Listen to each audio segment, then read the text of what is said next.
नमस्कार किसान भाइयों, कृषि दर्शन कार्यक्रम के आज के इस अंक में आपका स्वागत है।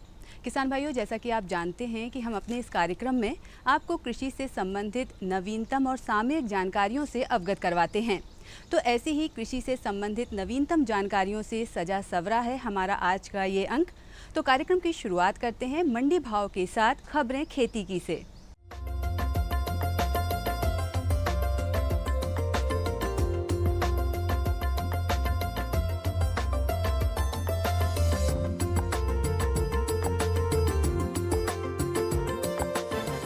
नमस्कार किसान भाइयों, खबरें खेती में आपका स्वागत है। आइए नजर डालते हैं आज की खास खबरों पर। आधुनिक कृषि पद्धतियों से बढ़ेगा उत्पादन, पानी से भीगा गेहूं भी खरीदने के निर्देश, मिट्टी परीक्षण की उपयोगिता, कीट प्रबंधन में उपयोगी फेरोमोन ट्रैप, खीरा वर्गीय सब्जियों की चूर्णिल मिल्ड्यू से रोकथाम। कृषि उत्पादन बढ़ाने के लिए सरकार कृषि पद्धतियों के आधुनिकीकरण और फसली उत्पादन बढ़ाने के लिए नवीन तकनीकों को अपनाने के बारे में विचार कर रही है। यह बात केंद्रीय कृषि मंत्री राधा मोहन सिंह ने एक कार्यक्रम के दौरान कही। श्री सिंह ने कहा है कि कृषि भारतीय अर्थव्यवस्था का आधार है। बड़ी संख्या में कृषक परिवारों की जीविका कृषि से जुड़ी है। सरकार कृषि क्षेत्र में आधुनिक तकनीक अपनाने के इच्छुक है। उन्होंने कहा कि प्रधानमंत्री नरेंद्र मोदी कृषि पद्धतियों के आधुनिकीकरण के जरिए कृषि क्षेत्र को आगे लाने को बहुत अहमियत देते हैं, ताकि गुणवत्ता से समझौता किए बिना उत्पादकता बढ़ सके। राज्य शासन ने सभी जिला कलेक्टर्स को निर्देश दिए हैं कि बेमौसम बारिश एवं ओलावृष्टि के कारण जिस गेहूं की थोड़ी चमक चली गई है तो भी उसे खरीदा जाए। मुख्यमंत्री शिवराज सिंह चौहान ने अधिकारियों को साफ तौर पर कहा है कि 1450 रुपये प्रति क्विंटल से कम आकलन पर मंडी सचिव उसका पुनः आकलन करेंगे। समर्थन मूल्य पर गेहूं की खरीदी को बेहतर बनाने के लिए मुख्यमंत्री निवास में एक विशेष नियंत्रण कक्ष स्थापित किया गया। इस नियंत्रण कक्ष का फोन नंबर 0755-2540-500 है। प्रदेश के 4 संभाग इंदौर, उज्जैन, भोपाल और नर्मदापुरम में समर्थन मूल्य पर गेहूं की खरीदी गत 25 मार्च से शुरू हो गई है। जमीन से भरपूर उत्पादन लेने के लिए समय समय पर उसकी सेहत का हाल जानना नितांत आवश्यक है। इसके लिए कम से कम 2 वर्ष में एक बार मिट्टी परीक्षण जरूर करवाना चाहिए। मिट्टी का परीक्षण करवाने के लिए नमूना ऐसी जगह से लें जो कि उन मिट्टियों का वास्तविक प्रतिनिधित्व कर सके। नमूना लेने के लिए लगभग 1 हेक्टेयर क्षेत्र में 15 से 20 स्थानों का चयन करते हैं। नमूना लेने वाले स्थान से घास फूस इत्यादि साफ कर लेना चाहिए। खुरपी या फावड़े की सहायता से लगभग 15 सेंटीमीटर गहरा अंग्रेजी के वी आकार का गड्ढा खोदकर किसी भी तरफ से पूरी गहराई तक की मिट्टी एक समान परत काटकर साफ बाल्टी में एकत्रित करना चाहिए। एकत्रित नमूने को आपस में अच्छे प्रकार से मिला लें और छाया में सुखाने के बाद नमूने के ढेलों को फोड़कर बारीक बनाकर खरपतवार, पौधों की जड़ें, कंकड़, पत्थर आदि को निकालकर फेंक दें। बची हुई मिट्टी को गोल या चौकोर रूप देकर 4 भागों में विभाजित कर लेना चाहिए। मिट्टी का नमूना लेने में विशेष सावधानी रखने की जरूरत होती है। मिट्टी के गड्ढे, मेड़ तथा वृक्षों के नीचे से नमूने नहीं लेने चाहिए।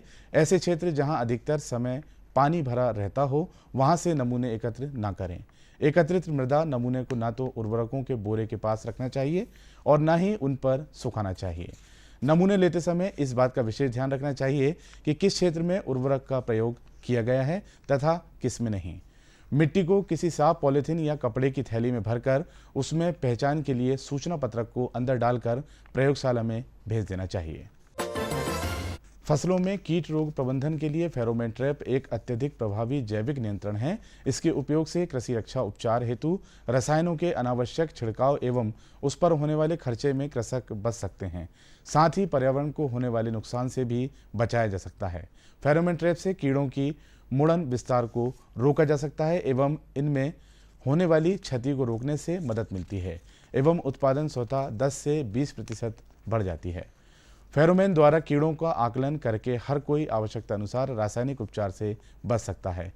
इस पर आने वाला खर्च बहुत कम है, जो सामान्यतः रासायनिक उपचार से भी कम है।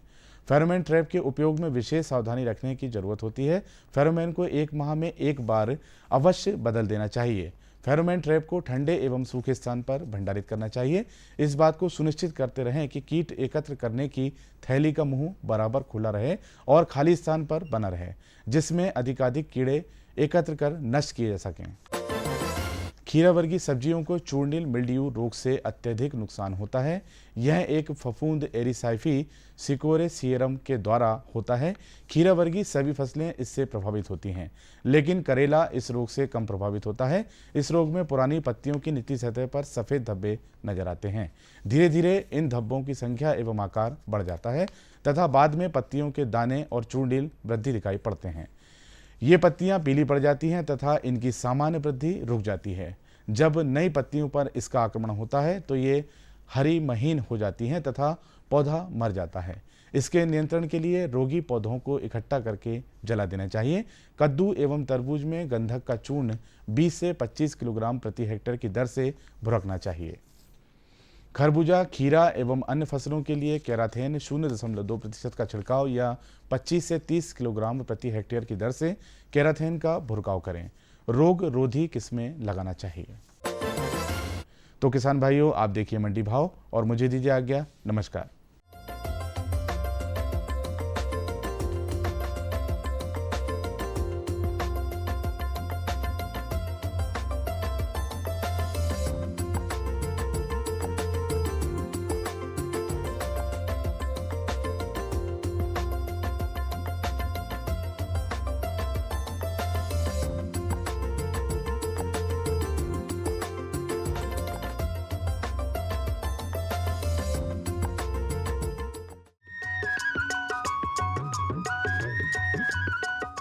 ये लो और बताओ। बस। अरे ये क्या भैया जी, बस इतनी सी रासायनिक खाद? किसानी छोड़ रहे हो क्या? किसानी नहीं, नादानी छोड़ रहे हैं। मिट्टी की जांच कराई है। अब तो लालाजी जितनी जरूरत है उतने ही उर्वरक खेत में डालेंगे। हाँ, किसान भाई आज ही अपने जिले की नजदीकी भूमि परीक्षण प्रयोगशाला में मिट्टी की जांच जरूर करवाएं और मिट्टी में पोषक तत्व, नमी व पौधे के विकास को देखते हुए केवल जरूरत के अनुसार ही पोषक तत्व डालें। और हाँ, मिट्टी में गंधक, जस्ता, बोरोन जैसे सूक्ष्म पोषक तत्वों का पता लगाना भी न भूलें। उर्वरक और जैविक खाद के सही उपयोग से भूमि का उपजाऊपन बनाए रखें, उत्पादकता बढ़ाएं, खर्चा घटाएं और बहुमूल्य विदेशी मुद्रा बचाने में भी सहयोग दें। और हाँ, धीमी गति से नाइट्रोजन उपलब्ध कराने वाले उर्वरकों जैसे नीम लेपित यूरिया को प्राथमिकता दें और यूरिया का पत्तों पर छिड़काव करें। अरे वाह, तू तो सचमुच समझदार हो गया रे। अधिक जानकारी के लिए संपर्क करें जिला कृषि अधिकारी या किसान कॉल सेंटर।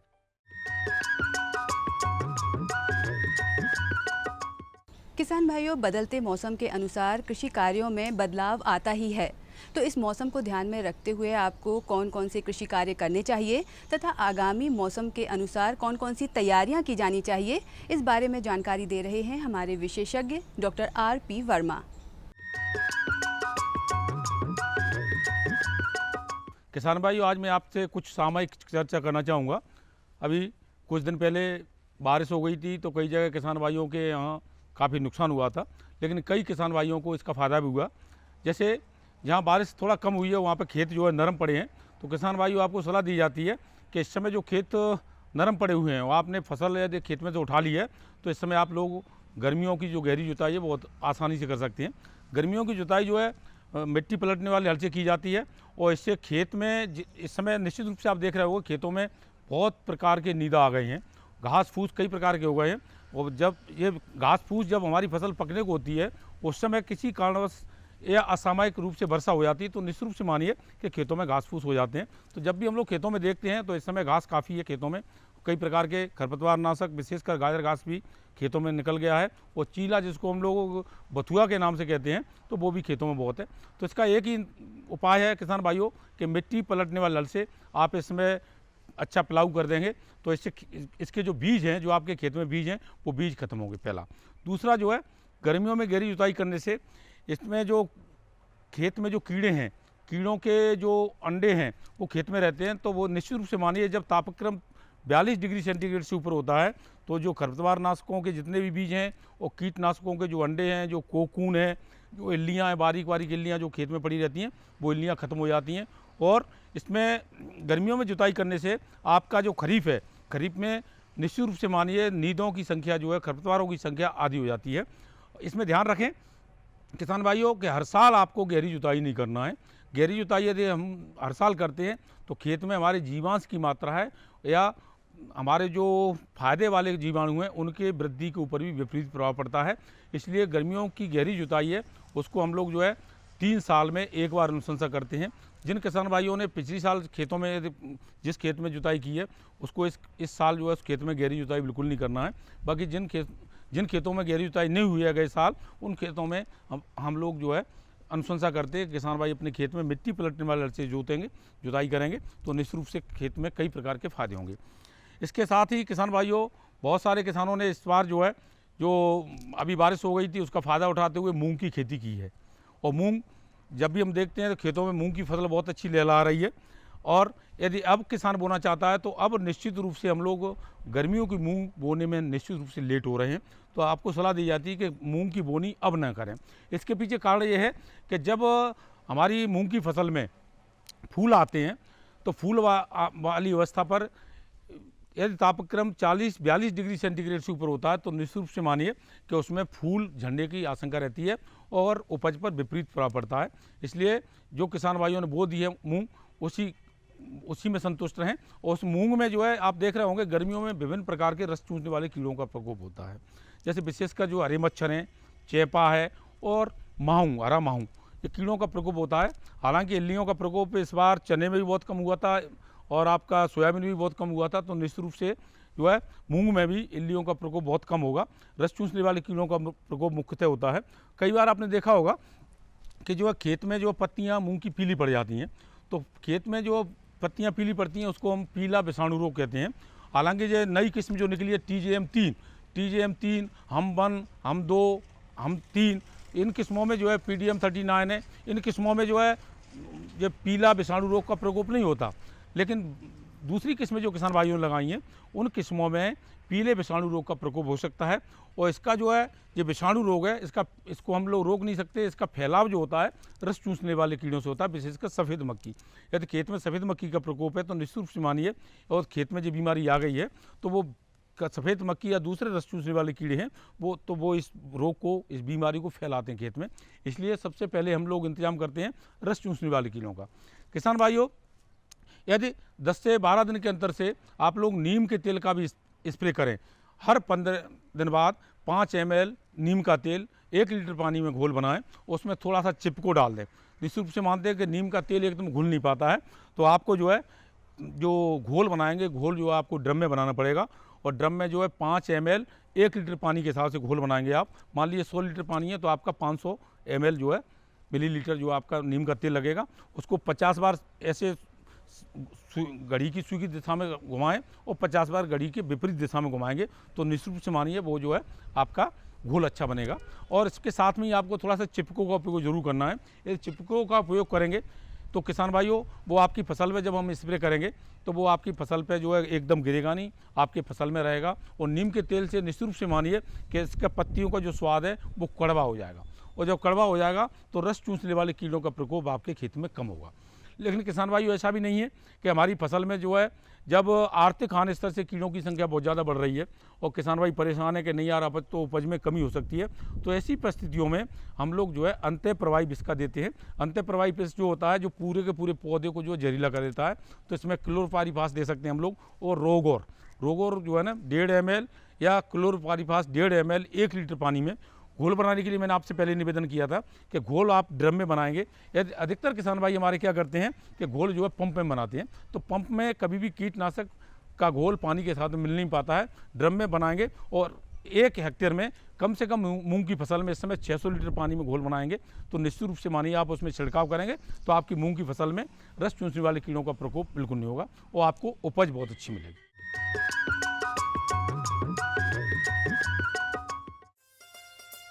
अम्मा खाना दे दो ना।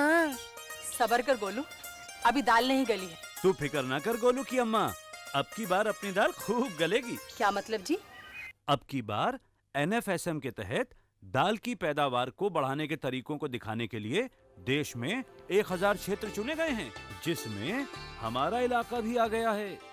पर इससे हमें क्या फायदा? हमें 5 एकड़ खेती के लिए खाद और कीटनाशक के अलावा बढ़िया बीजों की एक मिनी किट भी मिलेगी। इतनी दाल का करेंगे क्या जी?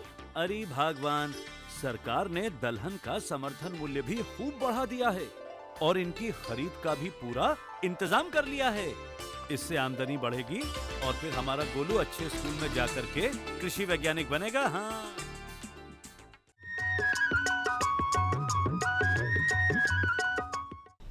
किसान भाइयों, जैसा कि आप जानते हैं कि गेहूं और चने की कटाई का काम शुरू हो चुका है और कहीं कहीं कटाई पूरी भी हो चुकी है। अब इसके बाद बारी है इसकी उचित देखभाल की।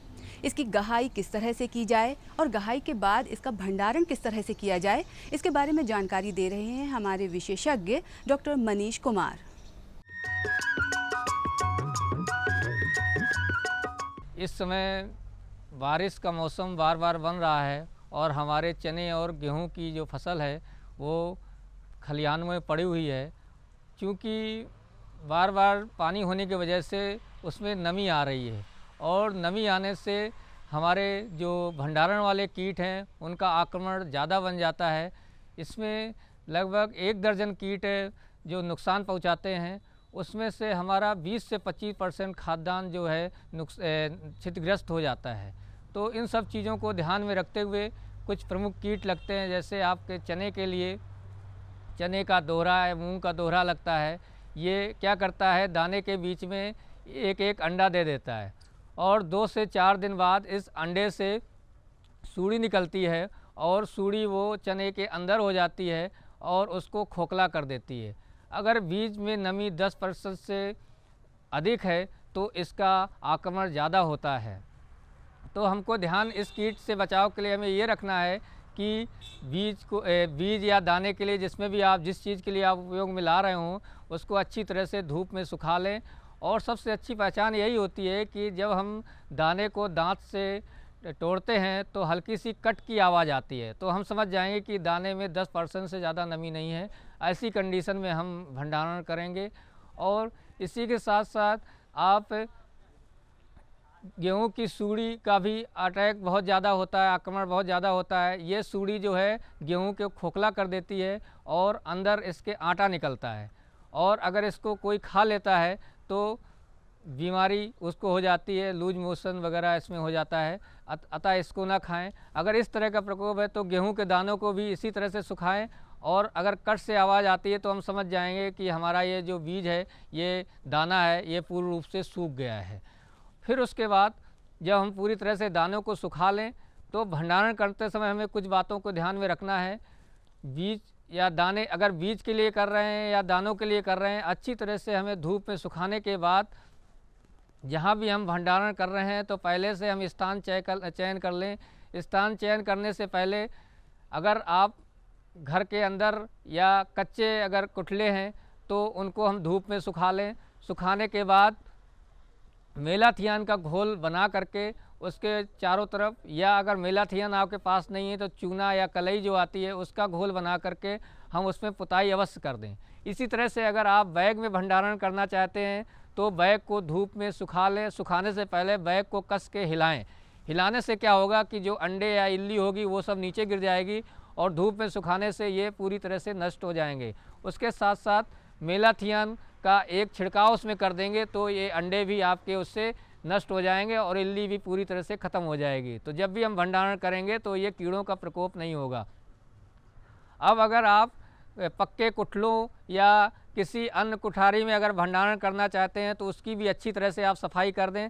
सफाई करने के साथ साथ उसमें भी आप मेलाथियन का एक छिड़काव कर दें जिससे कि ये भंडारण कीट खत्म हो जाएंगे।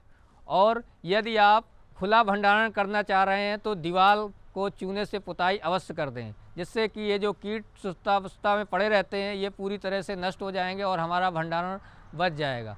अब जब आप दाने पूरी तरह से आपने उसमें बैग में भर लिया या कोठले में भर लिया तो आगे के बचाव के लिए हमें कुछ दवाएं हैं जैसे EDB इथिलीन डाइब्रोमाइड। ये जो कैप्सूल एक तरह का इंजेक्शन या कैप्सूल आता है, ये 2 ml प्रति किलोग्राम के बीज के हिसाब से पर्याप्त होता है।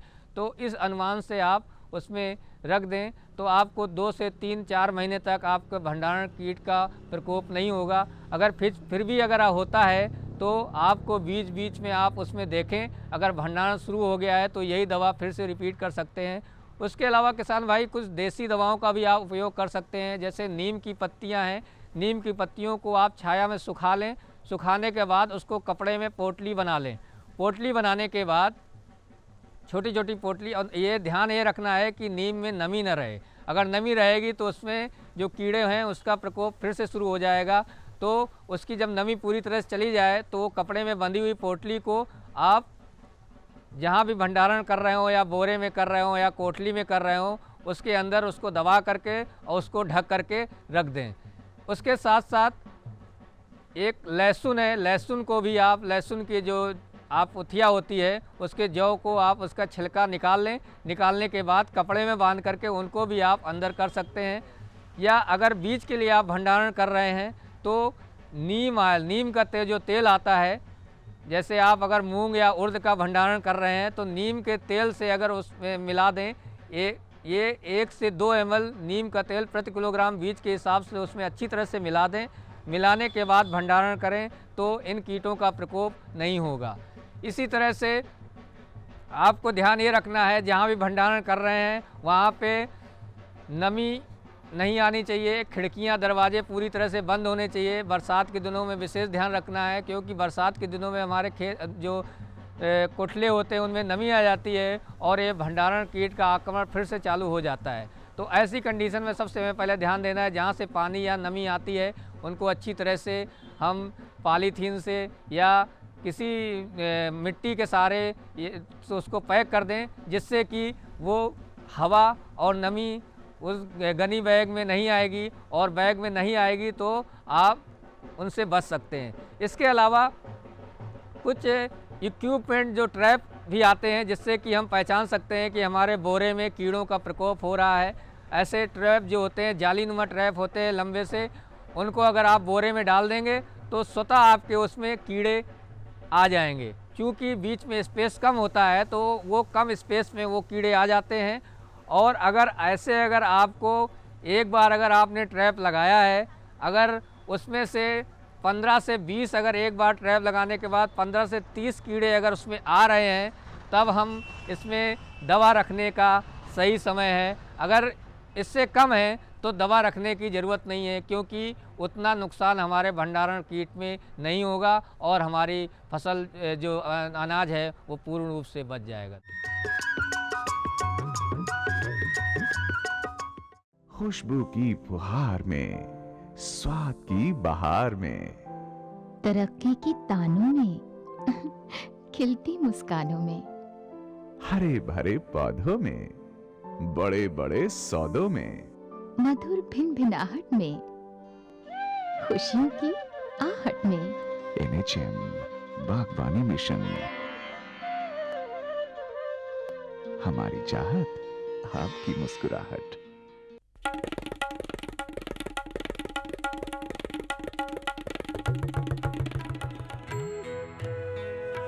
अम्मा जी, मैं चली स्कूल पढ़ने। स्कूल? पर शादी के वक्त तो तूने कहा था कि तू पढ़ी लिखी है। अरे अम्मा जी, फार्म स्कूल जा रही हूँ खेती की नई नई बातें सीखने। आप भी चलो ना। फार्म स्कूल, जहाँ खेतों में पैदावार बढ़ाने की हर बात किसानों को सिखाई जाती है, जैसे मिट्टी के हिसाब से सही खाद, बढ़िया बीज और जरूरत के मुताबिक कीटनाशक, ताकि कम लागत में अधिक मुनाफा।